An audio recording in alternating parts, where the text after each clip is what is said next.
অন্যদিকে তৃণমূল নেত্রী মমতা বন্দ্যোপাধ্যায় রোষের মুখে পড়তে হলো মিনাখার বিধায়ক উষারানী মণ্ডলকে। জনসভায় না আসার কারণে মিনাখার বিধায়ক উষারানী মণ্ডল এবং তার স্বামীকে নিশানা করলেন তৃণমূল নেত্রী মমতা বন্দ্যোপাধ্যায়। তৃণমূলের বিধায়ক হয়ে সভায় না আসলে তার সঙ্গে দলের কোনো সম্পর্ক নেই, আপনাকে নিয়ে দল চলবে না, হাড়োয়ার সভা থেকে হুঙ্কার তৃণমূল নেত্রী। হাড়োয়া এবং এই মিনাখায় মনে রাখবেন, দল আসল, ব্যক্তি আসল নয়। তৃণমূল কংগ্রেসের এমএলএ থাকবেন আর মিটিংয়ে আসবেন না, মনে রাখবেন তার সাথে দলের কোনো সম্পর্ক থাকবে না। আমি আজই বলে গেলাম, আপনাকে নিয়ে দল চলবে না। ব্লক যারা আছেন, সংগঠন যারা আছেন, তারা দেখে নেবেন, যতক্ষণ সে ক্ষমা না চাইবে, পায়ে না ধরবে, ততক্ষণ উষারানী মণ্ডলকে আমরা মানি না, আমরা মানি না, আমরা মানি না। বিজেপির সাথে যারা আঘাত করে তার সাথে আমার কোনো সম্পর্ক নেই, আজ সাথে আমার কোনো সম্পর্ক নেই, কোনো সম্পর্ক নেই। তৃণমূল নেতা তৈরি করে, একজন চলে যায়, কোটি লোক জন্মায়। আপনাদের মতো লোক চাই না। আপনি আপনার স্বামী দলটাকে বেঁচে দেবেন আর মনে করেন আমরা সেটাকে সমর্থন করব না।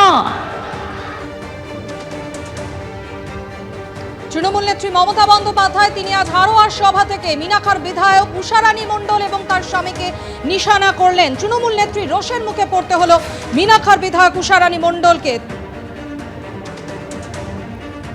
উষারানী মণ্ডলকে আক্রমণ করলেন মুখ্যমন্ত্রী মমতা বন্দ্যোপাধ্যায়। তৃণমূল নেত্রীর রোষে মিনাখার বিধায়ক উষারানী মণ্ডল সভায় না আসায় মিনাখার বিধায়ক ও তার স্বামীকে নিশানা করেছেন তৃণমূল নেত্রী।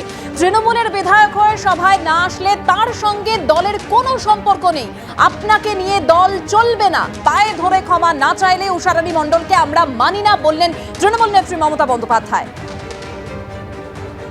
কি বললেন মমতা বন্দ্যোপাধ্যায় আরো একবার শোনাবো। হাড়োয়া এবং এই মিনাখায় মনে রাখবেন, দল আসল, ব্যক্তি আসল নয়। তৃণমূল কংগ্রেসের এমএলএ থাকবেন আর মিটিংয়ে আসবেন না, মনে রাখবেন তার সাথে দলের কোনো সম্পর্ক থাকবে না।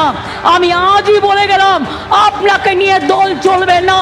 ব্লক যারা আছেন, সংগঠন যারা আছেন, তারা দেখে নেবেন, যতক্ষণ সে ক্ষমা না চাইবে, পায়ে না ধরবে, ততক্ষণ উষারানী মণ্ডলকে আমরা মানি না, আমরা মানি না, আমরা মানি না। বিজেপির সাথে যারা আঘাত করে তার সাথে আমার কোনো সম্পর্ক নেই, আজ সাথে আমার কোনো সম্পর্ক নেই, কোনো সম্পর্ক নেই।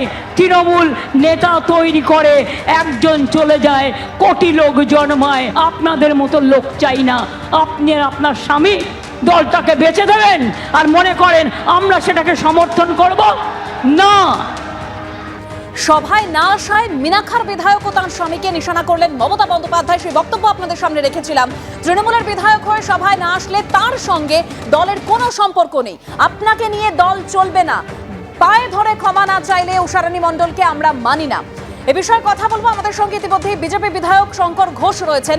শঙ্করবাবু, মমতা বন্দ্যোপাধ্যায় তিনি বিধায়ক উষারানী মণ্ডলকে বলছেন যে পায়ে ধরে ক্ষমা না চাইলে, অর্থাৎ সভায় না আসলে তাকে নিয়ে দল চলবে না, পায়ে ধরে ক্ষমা না চাইলে উষারানী মণ্ডলকে আমরা মানি না, বিজেপির সঙ্গে যারা আঁতাত করে তাদেরকে আমরা মানি না। দেখুন, একজন তপশিলি জাতি, তাদের বিধায়িকা, জনপ্রতিনিধি, তাকে এইভাবে মঞ্চ থেকে পায়ে ধরে ক্ষমা চাইবার হুমকি দেওয়ার মধ্যে দিয়ে সমগ্র শিডিউল কাস্ট সম্প্রদায়ভুক্ত মানুষকে উনি অপমান করলেন। দ্বিতীয়ত, এর আগে আপনারা দেখেছেন যে কয়েকদিন আগে, দুদিন আগে রথিবেলা আরি, তাকে যেভাবে কুপিয়ে হত্যা করা হয়েছে, এতে প্রমাণিত হয়েছে যে সমগ্র শিডিউল কাস্ট সম্প্রদায়ভুক্ত মানুষের প্রতি তৃণমূল কংগ্রেসের তাদের আমি বলবো তাদের ভাবনা বা তারা কিভাবে ওনাদেরকে দেখেন, এর থেকে আরেকবার প্রমাণিত হয়েছে।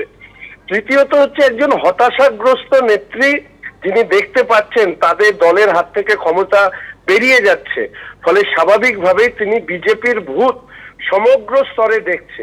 এদের দলটাই আদপে টিকে থাকবে কিনা সেই নিয়ে যখন প্রশ্ন, তখন একজন বিশেষ ভাবে জনপ্রতিনিধির দিকে আঙুল তুলে উনি ওনাদের ব্যর্থতাকে আড়াল করতে পারবেন না।